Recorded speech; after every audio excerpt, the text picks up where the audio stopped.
سے بڑا جو ذکر ہے وہ اللہ کی نماز ہے۔ اور انسان اولاد کے لیے دکان بند کروں گا، گاہک چلے جائیں گے، آج کی دیہاڑی کم لگے گی، نماز چھوڑ دیتے ہیں، بیوی اور اولاد کے لیے ناحق مال کماتے ہیں رشوت کے ساتھ، اس لیے فرمایا کہ یہ اولاد اور یہ جو بیوی ہے یہ قیامت والے دن آپ کی دشمن بن جائے۔ تو اس لیے میرے بھائیو تین چیزیں ہیں، سفارش بھی کرتی ہیں اور انسان اور مسلمانوں کے خلاف بھی گواہی دیں گے۔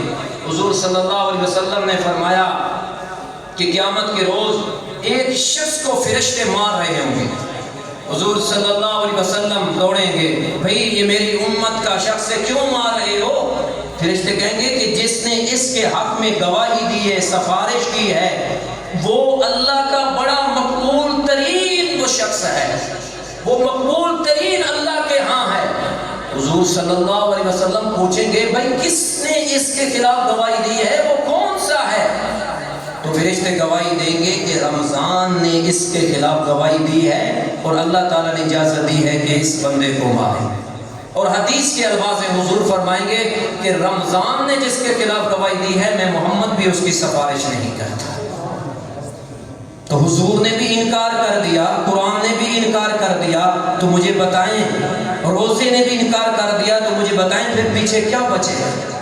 تو اس لیے میرے بھائیوں اپنے عقیدے کو درست رکھیں، قرآن کے ساتھ محبت کریں، اور اس میں سے بھی یہ شوال کا مہینہ ہے، اسی مہینے کی 17 شوال کو جنگ احد ہوئی ہے جس میں صحابہ کرام نے اپنی قربانیاں دی ہیں۔ آج ایسا وقت آ گیا ہے کہ کچھ بدبخت لوگ بیٹھ کے وہ یہ کہتے ہیں کہ احد کے میدان میں صحابہ کرام بھاگ گئے تھے، نعوذ باللہ، میں نے تو تاریخ پڑھی ہے یہی احد کا میدان ہے، ایک صحابی رسول ہیں حضرت زیاد بن سکن زخموں سے چور ہو گئے ہیں، تیر لگے ہوئے ہیں، آخری سانس ہے، صحابہ دوڑ کے آتے ہیں، کوئی آخری خواہش بتا دیجئے، پانی کی ضرورت ہے، دوائی کی ضرورت ہے۔ صحابی رسول کہتے ہیں کسی چیز کی ضرورت نہیں، صرف محمد رسول اللہ کے چہرے کی زیارت کی ضرورت ہے۔ یہ صحابی رسول کو ہاتھوں پہ اٹھا کے حضور کے قدموں میں لاتے ہیں، یہ صحابی رسول اپنے ہونٹوں کو حضور کے قدموں پہ رکھتے ہیں اور اپنی جان اللہ کے ہاں سپرد کر دیتے ہیں۔ یہ وہ صحابی رسول ہیں کہ جن کی آخری نگاہ بھی پڑی ہے تو حضور صلی اللہ علیہ وسلم کے چہرے پہ پڑی ہے۔ اور ایک صحابی رسول اسی جنگ کے اندر حضرت سعد رضی اللہ تعالی عنہ، آج امت کا ایک ایک شخص کی خواہش یہ ہے، فدا کا ابی و امی یا رسول اللہ، میرے ماں باپ آپ کے اوپر قربان ہو۔ 1,00,000 کم و بیش 24,000 صحابہ کرام کا وظیفہ ہے، جب حضور بلاتے ہیں تو یہی کہتے ہیں ہمارے ماں باپ آپ کے اوپر قربان ہو۔ آئیں، حضرت علی رضی اللہ تعالی عنہ فرماتے ہیں یہ واحد صحابی رسول ہیں کہ جب جنگ احد کے اندر لڑ رہے تھے تو لڑتے لڑتے تیر چلا رہے ہیں، حضور صلی اللہ علیہ وسلم اپنے تیر نکال کے اس صحابی رسول کو دیتے ہیں اور حضور نے فرمایا فدا کا ابی و امی یا سعد، اے سعد میرے ماں باپ آپ کے اوپر قربان ہو، آپ تیر چلائیں۔ یہ وہ خوش قسمت صحابہ ہیں کہ جن کو حضور کہہ رہے ہیں کہ میرے ماں باپ آپ کے اوپر قربان ہو۔ حضور قربان ہو رہے ہیں اور آج کا جو دشمن ہے وہ صحابہ کے خلاف بات کرتا ہے۔ اسی جنگ احد میں ایک صحابی رسول ہے حضرت ابو دجانہ رضی اللہ تعالیٰ عنہ، کافر تیر مار رہے ہیں، حضور صلی اللہ علیہ وسلم کے سامنے چہرہ کر لیا ہے اور پشت دشمنوں کی دافع کر لی۔ 70 کے قریب تیر اس صحابی رسول کے پشت پہ لگے ہیں، لیکن ایک تیر بھی حضور کے چہرے کی جانب نہیں جانے، کیونکہ سامنے حضور صلی اللہ علیہ وسلم کا چہرہ تھا، کیسے وہ اپنی پشت کو پھیر سکتے تھے؟ اس لیے میرے بھائیوں جہاں پر اور باتیں آپ سن کے جا رہے ہیں، یہاں سے ایک یہ بھی پیغام لے کے جائیں کہ میرے محبوب پیغمبر نے فرمایا تھا کہ قرب قیامت کو جیسے لوگ آئیں گے جو میرے صحابہ کرام کے اوپر زبان درازی کریں گے، فرمایا کہ یہ قیامت کی نشانیوں میں سے ایک نشانی ہے۔ وہ صحابہ کرام جنہوں نے اپنا سب کچھ قربان کر دیا، جن کی وجہ سے نماز، کلمہ، ہر ایک چیز ہم تک پہنچی، اور آج ان صحابہ کرام کے خلاف کوئی زبان کھولے، زبان درازی کرے۔ کتنے نوجوان یہ چیزیں سن کے ہمارے پاس آتے ہیں، جی فلاں نے یہ بات کی ہے، فلاں نے یہ بات کی ہے۔ یہ کیوں شکوک پیدا ہوتے ہیں کہ ہم نے قرآن کو چھوڑ دیا ہے؟ اور بھائی صحابہ کی بات ہو تو قرآن کے علاوہ طریق کے دروازے پہ جاتے کیوں؟ قرآن کیا کہتا ہے؟ لا یستوی منکم من انفق من قبل الفتح وقاتل اولئک اعظم درجۃ من الذین انفقوا من بعد وقاتلوا وکلا وعد اللہ الحسنى۔ فرمایا کہ جو فتح مکہ سے پہلے آئے ہیں یا بعد میں آئے ہیں، پہلے والوں نے جو مال دیا ہے، جان لٹائی ہے، فرمایا کہ وہ جو بعد والے ہیں پہلے والوں کے برابر تو نہیں ہو سکتے، وَكُلًّا وَعَدَ اللَّهُ الْحُسْنَى، لیکن اللہ نے اپنی رضا کا اعلان سبھی کے لیے کر دیا۔ کہہ دو سبحان اللہ۔ اسی جنگ احد کے اندر ایک صحابی رسول صلی اللہ علیہ وسلم کی وفات سنتے ہیں۔ ایک بڑھیا عورت، ضعیف بھی ہے، کمزور بھی ہے، لاٹھی ٹیک کے چل رہی ہے، جن کا بیٹا بھی شہید ہو گیا، خاوند بھی شہید ہو گیا، ان کا والد بھی شہید ہو گیا۔ چلتے چلتے راستے کے اندر پتہ چل گیا کہ اے ماں، آپ کا تو بیٹا شہید ہو گیا ہے۔ اس ماں نے کہا ماں بالا محمد، مجھے کوئی پرواہ نہیں، پر مجھے محمد کی خبر دے دیجئے۔ یہی ماں تھوڑا سا آگے چلتی ہے تو پھر پتہ چلتا ہے کہ آپ کا خاوند بھی شہید ہو گیا ہے۔ یہ بڑھیا عورت اپنے خاوند کی طرف نہیں جاتی بلکہ کہتی ہے مجھے تو بتائیں محمد رسول اللہ کا کیا بن گیا ہے۔ یہی بڑھیا عورت تھوڑا سا اور سفر کرتی ہے تو آواز آتی ہے کہ آپ کا بیٹا بھی شہید ہو گیا ہے، آپ کا خاوند بھی شہید ہو گیا ہے، آپ کا والد بھی شہید ہو گیا ہے۔ یہ بڑھیا عورت جن کے دل کے اندر ایمان کی طاقت ہے، جو حضور صلی اللہ علیہ وسلم کی سچی عاشقہ ہے، آج تو میرے بھائیوں، میری مائیں اور بہنیں بھی حضور صلی اللہ علیہ وسلم کی زندگی اور سیرت سے دور ہو گئی ہیں، گھر کے اندر سے قرآن کی تلاوت چلی گئی ہے۔ یہ وہ صحابیاں ہیں کہ اپنی لاٹھی ٹیک کے اس میدان کے اندر پہنچی ہیں۔ جب حضور صلی اللہ علیہ وسلم کی تلاش کرتے کرتے حضور کے سامنے پہنچی ہیں، سجدے کے اندر گر جاتی ہیں کہ میرا اللہ تیرا شکر ہے،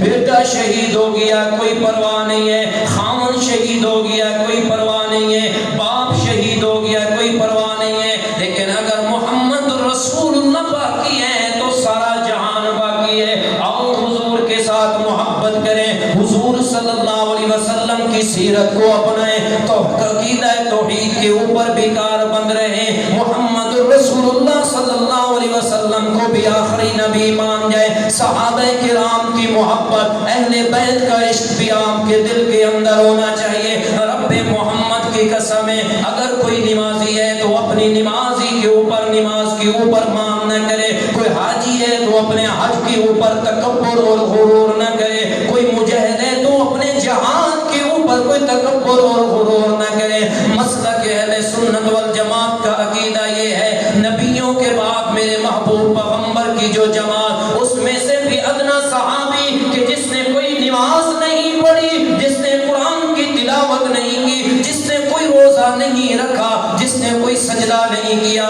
جس نے کوئی سخاوت نہیں کی، لیکن ایمان کی حالت کے اندر میرے محبوب پیغمبر کے چہرے کی زیارت نصیب ہو گئی ہے۔ پوری کائنات کے تابعین کو ملا لیں، پوری کائنات کے کتب کے ابدال مل جائے، پوری کائنات کے ولیوں کو اکٹھا کر لیا جائے، اس ایک صحابی رسول کی عظمت کا مقابلہ نہیں کر سکتے۔ جس صحابی رسول نے ایمان کی حالت کے اندر میرے محمد رسول اللہ کا چہرہ دیکھا ہے، ایمان کی حالت کے اندر اس دنیا سے رخصت ہو گئے ہیں۔ آج نمازی آ کے مسجد کے اندر نماز پڑھتا ہے، امید ضرور کرتا ہے کہ میری نماز قبول ہو گئی ہوگی، غازی کہتا ہے کہ میری جرت اور بہادری اللہ کی بارگاہ میں ضرور قبول ہوگی، سخی کہتا ہے کہ میری سخاوت قبول ہو جائے گی، میرے بھائیو روزے دار یہ کہتا ہے کہ میرا روزہ قبول ہو جائے گا، لیکن رب محمد کی قسم ہے کہ کوئی گارنٹی نہیں دے سکتا۔ آئے وہ صحابہ کرام کہ جن کی عبادت کی اللہ نے گواہی دے دی ہے، فرمایا کہ یہ جو عبادت کرتے ہیں محمد الرسول اللہ والذین معه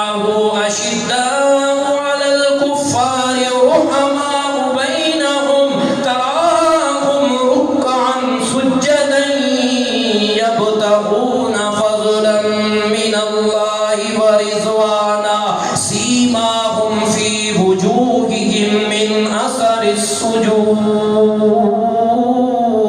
محمد رسول اللہ، محمد اللہ کے رسول ہیں. والذین معه، جو ان کے ساتھ ہیں وہ کون ہیں؟ سب مل کر کہہ دو صحابہ. حضور کے ساتھ کون؟ نماز پڑھنے والے حضور کے ساتھ کون؟ حضور کی ایک ایک ادا ہم تک پہنچانے والے کون؟ حضور کا سجدہ کیسا بتانے والے کون؟ حضور کا قیام کیسا بتانے والے کون؟ حضور مسجد میں کیسے داخل ہوتے تھے بتانے والے کون؟ حضور مسجد سے باہر کیسے نکلتے تھے بتانے والے کون؟ حضور کی سخاوت کیسے تھی بتانے والے کون؟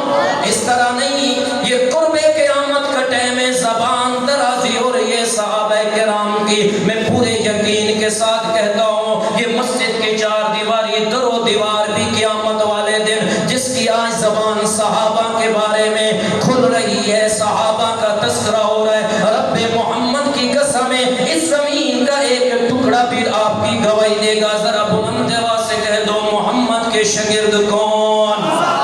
محمد کے مرید کون؟ محمد کے وفادار کون؟ محمد پہ جان قربان کرنے والے کون؟ محمد کے پیچھے نماز پڑھنے والے کون؟ محمد کے ساتھ سخاوت کے واقعات جو سنتے ہیں یہ سخاوت کے دریا بہانے والے کون؟ حضور کی سیرت ہم تک پہنچانے والے کون؟ یہ اللہ کا کلام ہم تک پہنچانے والے کون؟ یہ قیام ہم تک پہنچانے والے کون؟ حضور کی ایک ایک سنت کو ہم تک پہنچانے والے کون؟ اللہ نے اعلان کر دیا کہ صحابہ کرام کی عبادت اس کے اندر کوئی ریاکاری نہیں، اس کے اندر کوئی دکھلاوا نہیں، کوئی تکبر نہیں، کوئی غرور نہیں، بلکہ صحابہ کرام کی عبادت کا ایک ایک لمحہ یبتغون، فرمایا کہ وہ اللہ کی رضا کے لیے ہوتا تھا، وہ اللہ کو راضی کرنے کے لیے ہوتا تھا. پھر صحابہ نے اللہ کو اس طرح راضی کر دیا کہ میرے رب نے اعلان کر دیا رضی اللہ عنہم ورضوا، فرمایا کہ صحابہ پہ خدا راضی ہو گیا ہے، صحابہ خدا پہ راضی ہو گئے ہیں. صحابہ نے اتنا مخلص ہو کے دین کا کام کیا ہے، عبادت کی ہے، جہاد کیا ہے، مدینہ اور مکہ سے نکلے جنگلوں میں پہنچ گئے، اللہ کے دین کو پہنچا دیا ہے. جب انہوں نے پہنچانے کا حق ادا کر دیا ہے تو میرے رب نے بھی رضا کا اعلان کر دیا ہے. وہ صحابہ کے جن کے جنت کے اندر میرے محبوب پیغمبر نے اپنی آنکھوں سے محلہ دے کر آ گئے ہیں. آج کوئی بدبخت اگر زبان درازی کرتا ہے اپنے ایمان کی خیر منائے، توبہ استغفار کرے. صحابی رسول حضرت ابو بکر ہو تب، حضرت فاروق اعظم ہو تب، حضرت عثمان ہو تب، حضرت علی شیر خدا ہو تب، حضرت حسن ہو تب، حضرت حسین ہو تب، حضرت سعد ہو تب، حضرت سعید ہو تب، حضرت زبیر ہو تب، حضرت فردوس دوسی ہو تب، حضرت بلال ہو تب، رب محمد کی قسم حضرت امیر معاویہ ہو تب، حضرت ابو سفیان ہو تب، سارے کے سارے صحابہ جنت کے اندر پہنچ چکے ہیں. اللہ نے ان کی جنت کے جانے کا اعلان کر دیا ہے. اگر آج کوئی زبان درازی کرتا ہے اس کے ایمان کے اندر ضرور شک کرنا چاہیے. آج اگر صحابہ پہ کوئی زبان کھولتا ہے اس کے عمل اللہ کی بارگاہ کے اندر قبول نہیں ہوتے. آپ کی مسجد کا خطیب ہر جمعے کے اندر یہ حدیث بیان کرتا ہے. یہ حدیث بیان کر کے میں اپنی بات کو ختم کر رہا ہوں. اللہ اللہ فی اصحابی لا تتخذوهم من بعد غرضا فمن احبهم فبحبی احبهم ومن ابغضهم فببغضی ابغضهم. جہاں پر بھی تم جمعہ پڑھتے ہو اپنے خطیب کے پاس ایک دن بیٹھ جانا، امام کے پاس بیٹھ جانا. پوری زندگی ہو گئی ہے خطبے جمعے کے اندر یہ حدیث سنتے ہیں، ہمیں عربی نہیں آتی، ہمیں اس کا معنی مفہوم بتا دیجئے. اس کا معنی مفہوم اس طرح ہے کہ جس طرح استاد کسی اپنے شاگرد کے بارے میں کہہ دے تمہیں اللہ کا واسطہ دیتا ہوں کہ میرے کسی شاگرد کو تنگ نہ کیجئے گا، جس طرح پیر کہتا ہے میں تمہیں اللہ کا واسطہ دیتا ہوں میرے مرید کے خلاف کوئی بات نہ کرنا. 1400 سال قبل آمنہ کے لال میرے پیر و مرشد صحابہ کرام کے رہبر میرے آقا نے فرمایا تھا اللہ اللہ فی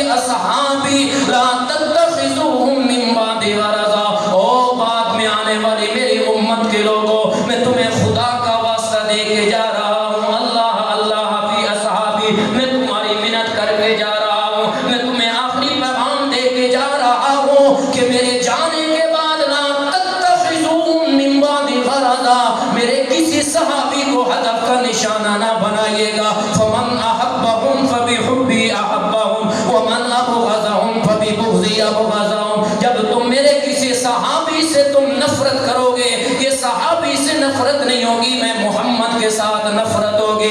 جب تم میرے کسی صحابی سے محبت کرو گے، یہ صحابہ سے محبت نہیں ہوگی، میں محمد کے ساتھ محبت ہوگی۔ آج جو چاہتا ہے کہ اللہ بھی ہم کے اوپر راضی ہو جائے، محمد رسول اللہ بھی قیامت کے روز ہماری سفارش کرے، تو آؤ صحابہ کے ساتھ بھی محبت کریں، اہل بیت کے ساتھ بھی محبت کریں، ختم نبوت کے اوپر بھی ایمان رکھیں، عقیدہ توحید کو بھی باقی رکھیں۔ رب محمد کی قسم ہے، جن کا یہ عقیدہ درست رہے گا، وہ جو صحابہ کے ساتھ محبت کرے گا، قیامت کے روز حضور صلی اللہ علیہ وسلم حوض کوثر پہ بیٹھے ہوں گے،